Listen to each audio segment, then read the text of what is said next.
Welcome guys. हमारा topic structure है वो चल रहा था और इस वीडियो में हम उसी को ही फॉरवर्ड करते हैं, उसी को ही आगे बढ़ाते हैं। ठीक है, देखिए जो आज की जो टास्क है या मैं कहूं स्ट्रक्चर का उस पोर्शन को हम आज पढ़ने वाले हैं जिसमें हम एक यूजर डिफाइंड डेटा टाइप को यानी कि जो स्ट्रक्चर की मदद से बना है ना उसको हम एक फंक्शन में एज एन आर्गुमेंट पास कराएंगे। ठीक है, यानी कि pass a user defined data type. User defined data type मतलब जो स्ट्रक्चर की मदद से बनेगा। ठीक है, इन ए फंक्शन, एक फंक्शन के अंदर हमें पास कराना है एज एन आर्गुमेंट, यानी कि जब हम फंक्शन को कॉल करते हैं ना तो ब्रैकेट के अंदर जो लिखते हैं, जैसे मैंने फंक्शन बना लिया कोई डिस्प्ले नाम का, जब उसको मैं कॉल करता हूं तो उसके ब्रैकेट में हम जब पास कराते हैं ना कोई, जैसे मैंने वैल्यू पास करा दी 100 तो वो 100 जाके किसी वेरिएबल में स्टोर होकर प्रिंट होगी, या फिर मैं पास करा देता हूं कोई वेरिएबल x, ठीक है ना, तो x की जो वैल्यू होगी वो प्रिंट हो जाएगी। मतलब यहाँ पे x जो x है ये फिलहाल जो भी डेटा टाइप हो हमें यहाँ पे उस वेरिएबल को पास कराना है जो कि यूजर डिफाइंड डेटा टाइप है। ठीक है, अगर क्वेश्चन अभी भी समझ नहीं आया तो मैं एक प्रोग्राम के जरिए समझाने की कोशिश करता हूं। देखिए ये दो हेडर फाइल्स हैं या प्री प्रोसेसर जो कमांड है वो मैंने लिखे हैं प्रोग्राम का हिस्सा, और यहाँ पे मैंने एक फंक्शन बनाया है जिसका नाम है डिस्प्ले और उसका रिटर्न टाइप है वॉइड। ठीक है, और उसमें हम पास कराएंगे एक इंटीजर टाइप की वैल्यू या कोई वेरिएबल, यानी कि जब उसको कॉल कराएंगे तो उसमें इंटीजर डेटा टाइप से रिलेशन रखने वाला मटेरियल पास होगा। ठीक है, यानी कि वो इनपुट में लेगा। क्लियर है? ओके, मेन फंक्शन मैंने लिखा है और उसके अंदर, ठीक है, मैंने क्या किया है, एक इंटीजर टाइप का वेरिएबल बनाया है जिसका नाम है x और उसमें मैंने वैल्यू असाइन की है 100। आप चाहें तो इसको एक साथ भी लिख सकते हैं, इन दोनों कोड को इक्वल 100 करके लिख सकते हैं। ठीक है, बात एक ही है।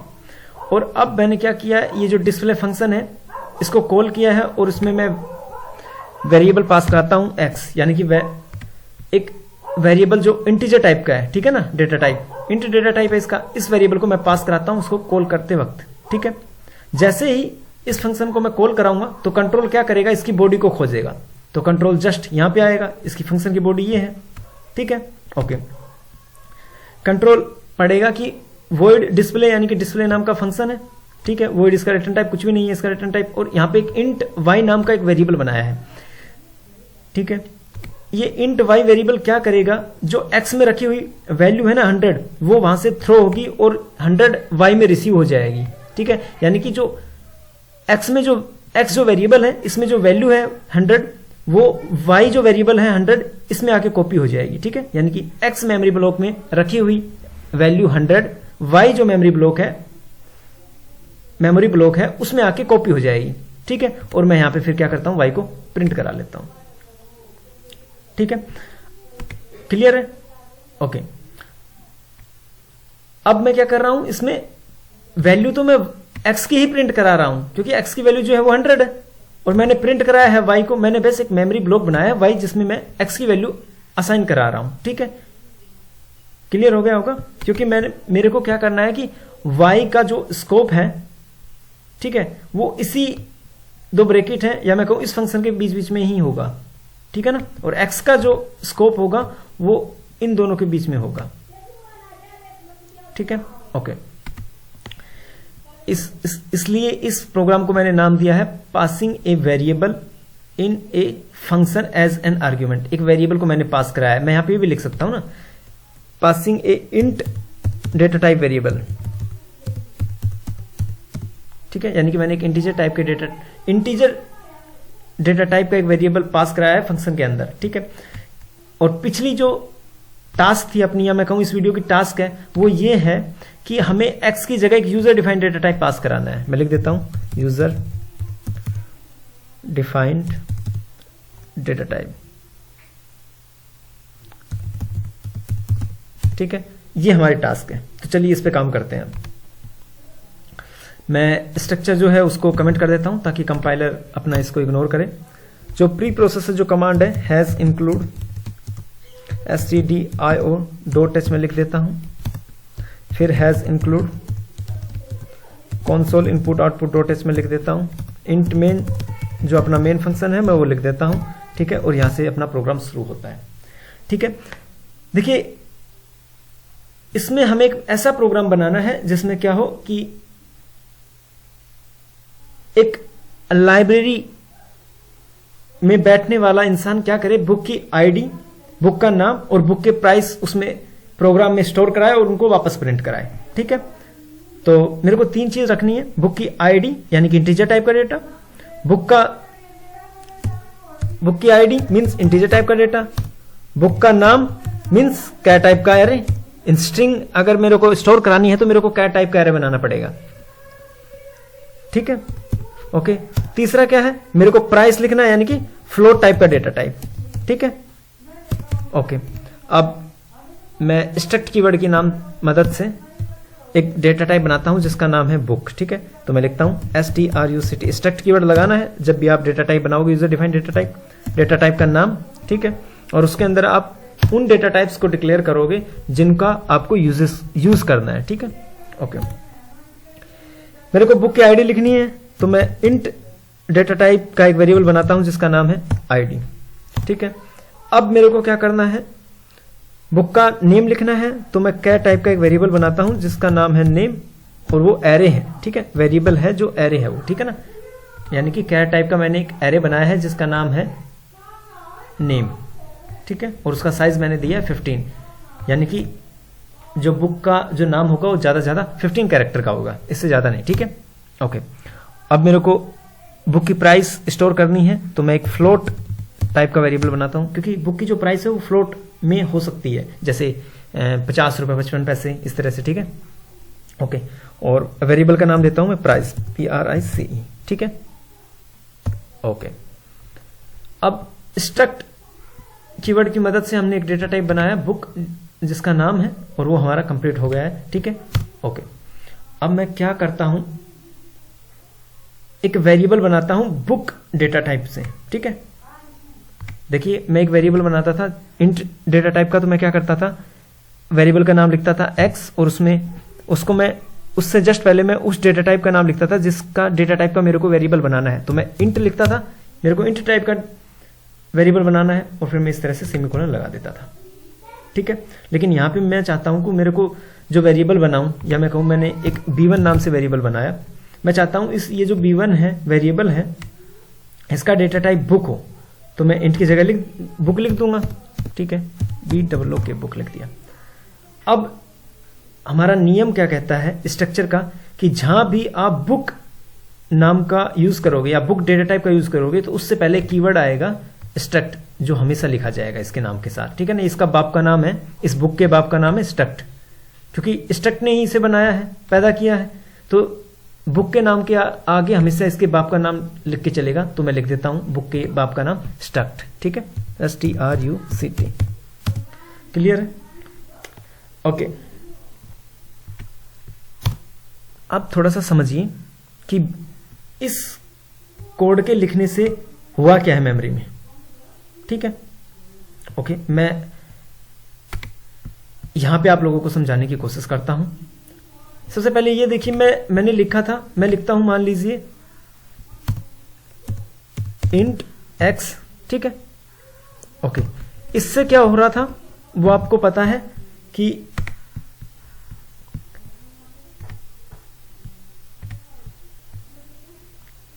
इस तरह का कुछ मेमोरी ब्लॉक बनेगा। ठीक है, जिसका नाम होगा x। ठीक है, x ये मेमोरी ब्लॉक बनेगा। इंट x के लिखने से ऐसा कुछ होगा मेमोरी में, x मतलब एक मेमोरी ब्लॉक बनेगा इंटीजर टाइप का जिसका साइज होगा 2 बाइट। हालांकि अपना जो देव C++ है जिसपे अपन काम कर रहे हैं वो 4 बाइट लेता है। ठीक है, तो मान लीजिए हम इसी की बात मान के चल रहे हैं, तो एक वेरिएबल बनेगा जिसका नाम होगा x और उसका साइज होगा 4 बाइट, यानी कि मैं लिख देता हूं। ठीक है, ओके। ये तो था इंट x के लिखने पे। ठीक है, अब बात करते हैं कि ये जो कोड हमने लिखा है स्ट्रक्ट बुक b1, इससे क्या होगा। ठीक है, क्योंकि बुक जो है वो क्या कर रहा है, 3 डेटा टाइप को अपने अंदर कंटेन कर रहा है। एक क्या टाइप का एरे है, एक इंट टाइप का वेरिएबल है जिसका नाम है आईडी और एक फ्लोट टाइप का वेरिएबल है जिसका नाम है प्राइस। क्लियर है? ओके। इसका मतलब ये है कि जब मैं बुक डेटा टाइप का वेरिएबल बनाऊंगा B1 तो वो अपने अंदर तीनों डेटा टाइप को कंटेन करेगा। ठीक है, थोड़ा डायग्राम की मदद से समझने की कोशिश करते हैं कि हुआ क्या होगा। कट कर देता हूं इन दोनों को मैं। ये ओके, मैंने कोड लिखा है स्ट्रक्ट बुक और B1। ठीक है, इस कोड के लिखने से क्या होगा कि एक वेरिएबल बनेगा जिसका नाम होगा B1। ठीक है,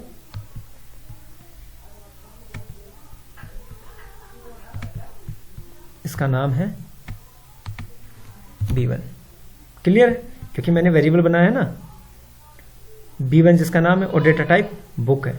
ठीक है, अब बुक के अंदर देखिए कितने वेरिएबल बना रखे हैं हमने, एक आईडी नाम का, एक नेम नाम का, एक प्राइस नाम का, 3 वेरिएबल बनाए हैं। ठीक है, तो मैं बना देता हूं कि एक बुक आईडी नाम का वेरिएबल होगा, ये होगा जिसका नाम होगा आईडी, मैं लिख देता हूं। ठीक है, एक एरे होगा कैर टाइप का जिसका नाम होगा नेम, मैं लिख देता हूं नेम।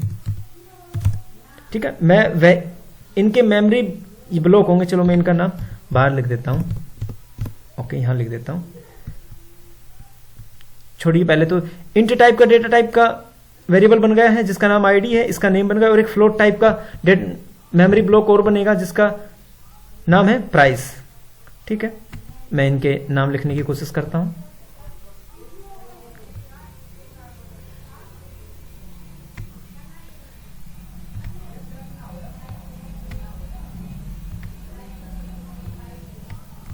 प्राइस। ठीक है,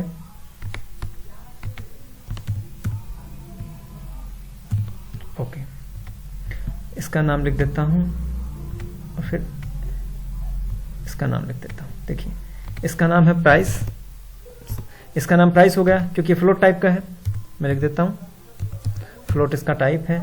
ये कैर टाइप का एक एरे बना है जिसका नाम है नेम। ठीक है, जिसका साइज है 15 और इसका नेम मैं लिख देता हूं नेम।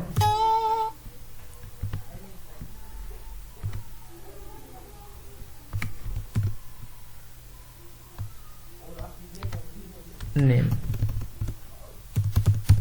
और इसका जो नाम होगा वो होगा आईडी।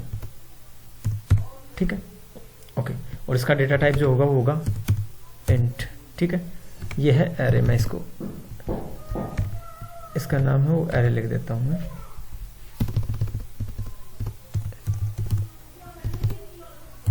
ठीक है, यानी कि जब मैं प्रोग्राम के अंदर ये कोड लिखता हूं तो इस टाइप का एक मेमोरी ब्लॉक क्रिएट होता है जिसका नाम है B1। ठीक है, और उसके अंदर 3 मेमोरी ब्लॉक बने होंगे, एक इंट टाइप का, एक फ्लोट टाइप का और एक कैर टाइप की एक एरे। ठीक है, ओके, ये बात तो थी एक वेरिएबल के बनने की। ठीक है, यानी कि जो यूजर डिफाइंड डेटा टाइप है उसका वेरिएबल कैसे बनता है। ठीक है, अब बात करते हैं एक्सेस करने की, जो हम प्रोग्राम में पहले भी कर चुके हैं। मैं फिर से बता देता हूं एक्सेस कैसे होता है। ठीक है, मान लीजिए मेरे को वैल्यू रखनी है इस वेरिएबल में, इंटीजर टाइप वेरिएबल में। ठीक है, तो मैं उसको एक्सेस कैसे करूंगा?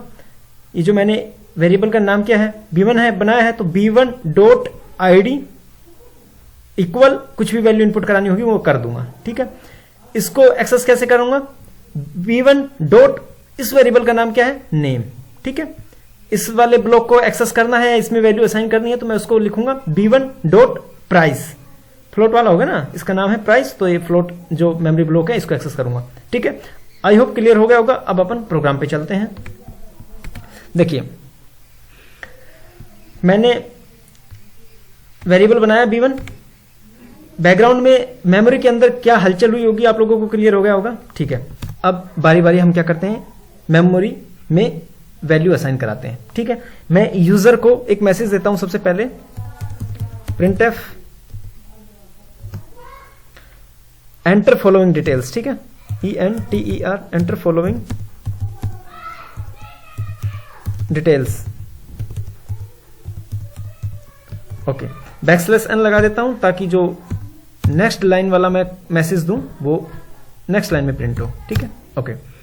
फिर से मैं यूजर को मैसेज देता हूं printf, और मेरे को अब सबसे पहले क्या करना है, मैं चाहता हूं बुक की आईडी इनपुट कराऊं, तो मैं लिखता हूं बुक आईडी, यानी कि यूजर है वो बुक आईडी इनपुट कराएगा। ठीक है, मैं बैकस्लैश एन लगा देता हूं ताकि जो इनपुट कराए वो नेक्स्ट लाइन में इनपुट कराए। ठीक है, okay. Book ID user input करा रहा है तो मैं उसको स्कैन करूंगा, तो स्कैन ऑफ बुक आईडी होगी वो इंटीजर टाइप की होगी, तो मैं %d फॉर्मेट स्पेसिफायर लगा के उसको स्कैन करूंगा, और वो वैल्यू है वो कहां जाके स्टोर होगी, मेमोरी ब्लॉक का एड्रेस लिखूंगा, तो मैं एड्रेस ऑफ लिखता हूं मेरे ऑपरेटर। ठीक है, और मेरे को एक्सेस करना है आईडी वाला ब्लॉक b1 वेरिएबल का, यानी कि बुक डेटा टाइप है और बुक डेटा टाइप का वेरिएबल है b1, और मेरे को इसके ये मेंबर वेरिएबल है। ठीक है, और इसको बोलते हैं ओनली वेरिएबल। तो मेरे को एक्सेस करना है आईडी वाले ब्लॉक को, तो मैं वेरिएबल का नाम लूंगा b1.id। ठीक है, तो मैं लिखता हूं b1 डॉट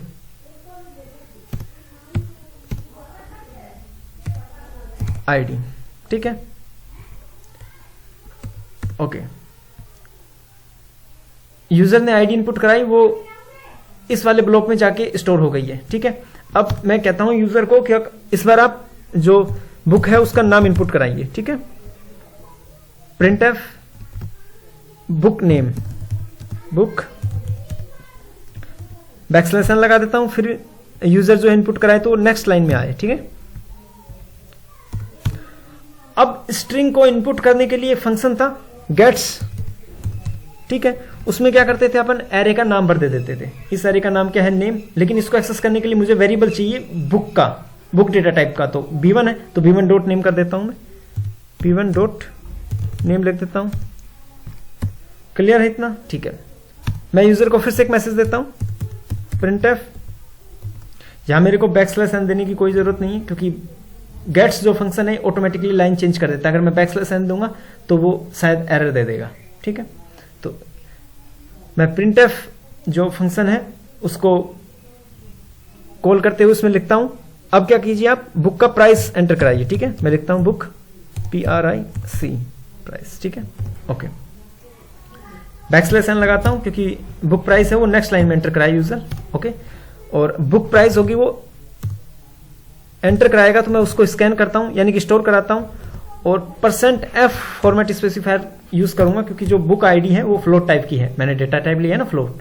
ठीक है, मैं कोमा लगा के और b1 डॉट प्राइस करूंगा। ठीक है, इस ब्लॉक को एक्सेस करने के लिए मेमोरी ब्लॉक को मेरे को b1 वेरिएबल है उसकी हेल्प लेनी पड़ेगी, तो मैं b1 डॉट प्राइस वेरिएबल का नाम लिख दूंगा PRIC। ठीक है, ओके। वैल्यू जो है वो इनपुट करा ली है मैंने। ठीक है, अब मैं चाहता हूं एक फंक्शन बनाऊं डिस्प्ले नाम का, उसके जरिए मैं इन वैल्यूज को डिस्प्ले कराऊं। ठीक है, ओके। मैं एक फंक्शन बनाता हूं डिस्प्ले नाम का, डिस्प्ले। ओके, मैं पास कराऊं इस वेरिएबल को b1 को। ठीक है, और वो क्या करेगा, इन सारे डिटेल्स को प्रिंट कराएगा। ठीक है ना, तो मैं b1 को पास कराता हूं और डिस्प्ले वाले नाम के एक फंक्शन को मैंने कॉल कर दिया है। ठीक है, और मैं रिटर्न लिखता हूं रिटर्न 0। ठीक है, हालांकि डिस्प्ले जो फंक्शन है इसकी बॉडी पहले लिखनी चाहिए हमें। ठीक है, तो मैं इसको थोड़ी देर के लिए भूल जाता हूं। ओके, अब हम डिस्प्ले नाम के एक फंक्शन बनाते हैं। ठीक है, डिस्प्ले। ओके, फंक्शन में हम इनपुट क्या दे रहे हैं, b1।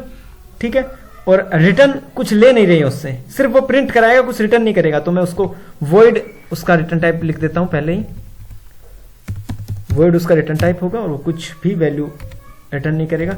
इनपुट में जरूर लेगा, क्या वैल्यू इनपुट में लेगा, जब मैं b1 पास करा रहा हूं।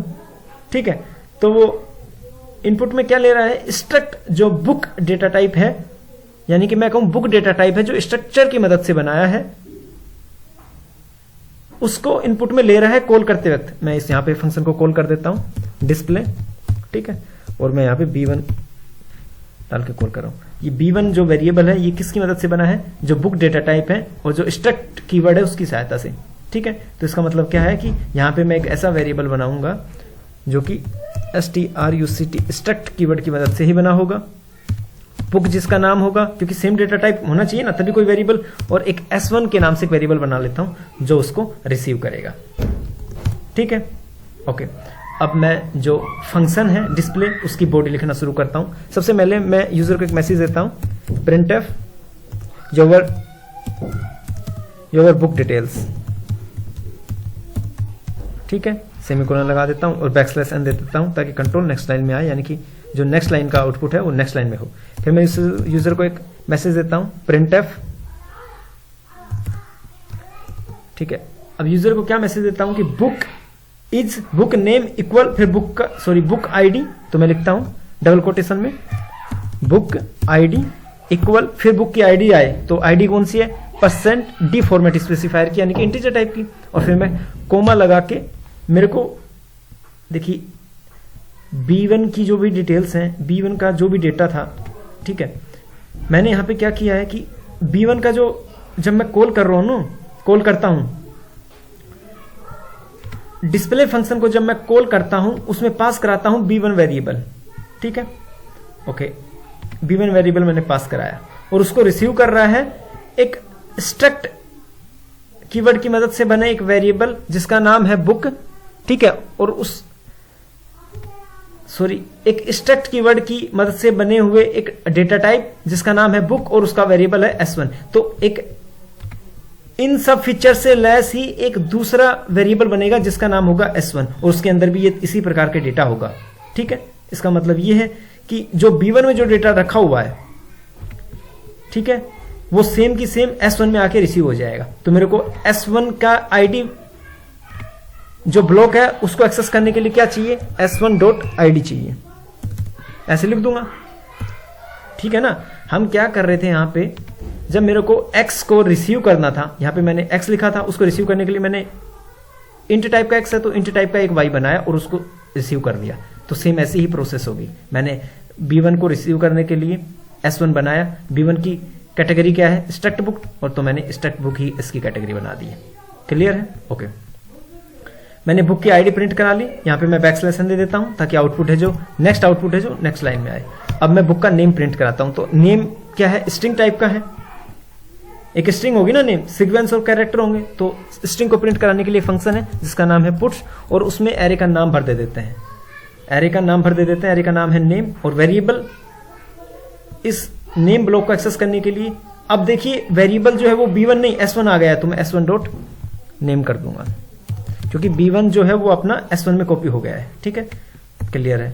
पुट्स है वो ऑटोमेटिकली लाइन चेंज कर देता है। गेट्स है, इनपुट लेने के लिए हमें लाइन चेंज करने की जरूरत नहीं है यहाँ पे, क्योंकि एंटर मारते ही ऑटोमेटिकली लाइन चेंज हो जाती है, लेकिन आउटपुट में पुट्स है वो ऑटोमेटिकली लाइन चेंज कर देता है। ठीक है, मैं एंटर करता हूं, फिर से मैं वैल्यू प्रिंट करता हूं, printf। इस बार क्या, बुक का प्राइस मैं लिख देता हूं, बुक प्राइस। ठीक है, इक्वल बुक की प्राइस फ्लोट नंबर की होगी, तो मैं %f फॉर्मेट स्पेसिफायर का यूज कर रहा हूं। ठीक है, कोमा लगा के मेरे को प्राइस वाले ब्लॉक को इस्तेमाल करना है, तो वेरिएबल S1.price लिख देता हूं, S1.pric। ठीक है, अपना ये कोड कंप्लीट हो गया है, और ये जो मेन फंक्शन है कुछ भी रिटर्न नहीं कर रहा है, तो मैं यहां पे रिटर्न 0 लिख देता हूं। आप चाहें तो लिखें या ना लिखें, ये ऑप्शनल है। ठीक है, अब मैं क्या कर रहा हूं, ये जो डिस्प्ले जो फंक्शन बनाया है ना मैं इसका डिक्लेरेशन कर देता हूं। देखिए मैंने फंक्शन को कॉल भी किया, इसकी बॉडी भी लिखी, बस इसको डिक्लेयर नहीं किया है। तो मैं सबसे पहले उसको डिक्लेयर कर देता हूं कि एक फंक्शन है जिसका नाम है डिस्प्ले। ठीक है, उसमें मैं पास करा रहा हूं क्या, एक स्ट्रक्ट कीवर्ड की मदद से बने एक डेटा टाइप जिसका नाम है बुक।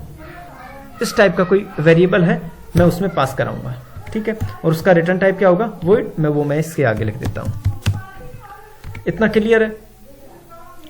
हम अब एक बार इसको रन कराएंगे। ठीक है, ओके, और क्या एरर आती है वो आप नोटिस कीजिए। मैं कंपाइल करा देता हूं उसको। देखिए एरर आ रही है, void display book has incompleted type book.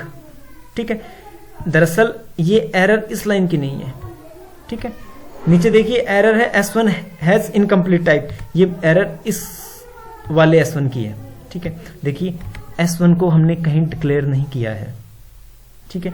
Struct जो बुक है, हालांकि मैंने बताया है स्ट्रक्ट जो बुक डेटा टाइप है जो स्ट्रक्ट की मदद से बना है, ये S1 उसका वेरिएबल है, लेकिन जो स्ट्रक्ट बुक है उसका ये जो बुक डेटा टाइप है ना, इसका जो ऑप्शन है या मैं कहूं इसका स्कोप है सिर्फ यहां तक है। यहां अगर मैं इसको एक्सेस करता हूं तो ये एरर देगा, ठीक है, क्योंकि ये जो बुक डेटा टाइप है वो यहां का लोकल डेटा टाइप है, यहां का लोकल डेटा टाइप। मैं क्या करूंगा, अब इसको ग्लोबल बना दूंगा, ठीक है। तो मैं यहां से इसको कट करता हूं, Ctrl X, और फिर मैं यहां इसको पेस्ट कर देता हूं।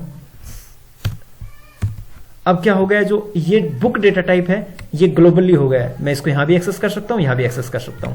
अब मैं इसको कंपाइल करता हूं, देखिए एस्केप सीक्वेंस कुछ एरर आई है, 9th लाइन है अपनी, ये देखिए इसमें 17 लाइन है, सॉरी। तो यहां पे कोई देखिए ये हमने गलत लगाया है, \n होना चाहिए था यहाँ पे। अब क्लियर है। अब मैं कंपाइल करता हूं, कोई एरर नहीं, मैं रन कर देता हूं। सबसे पहले देखिए enter following details, book ID मैं एंटर कराता हूं, बुक की आईडी मान लीजिए मैं बुक की आईडी एंटर कर देता हूं 2714 कर देते हैं, ठीक है। ये बुक की आईडी है, मैं एंटर करता हूं।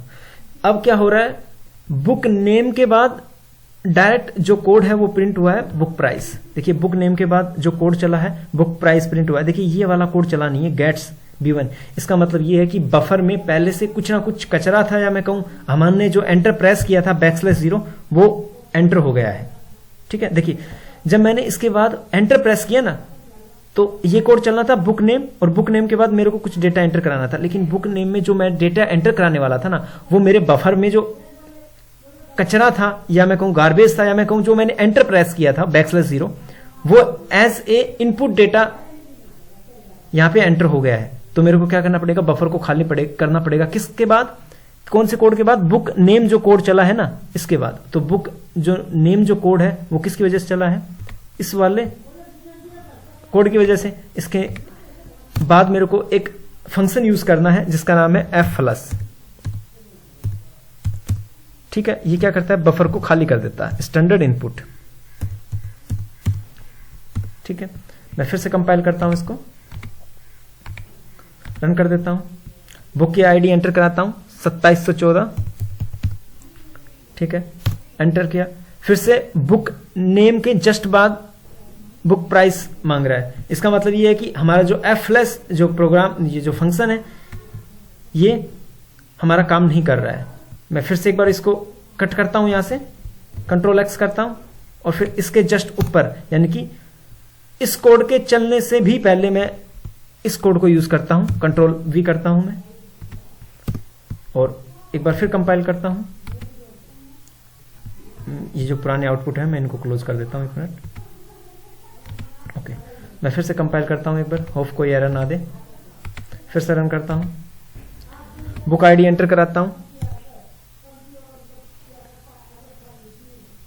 2714, एंटर कराता हूं, बुक नेम। अब हमारा कोड सही चला है, ठीक है।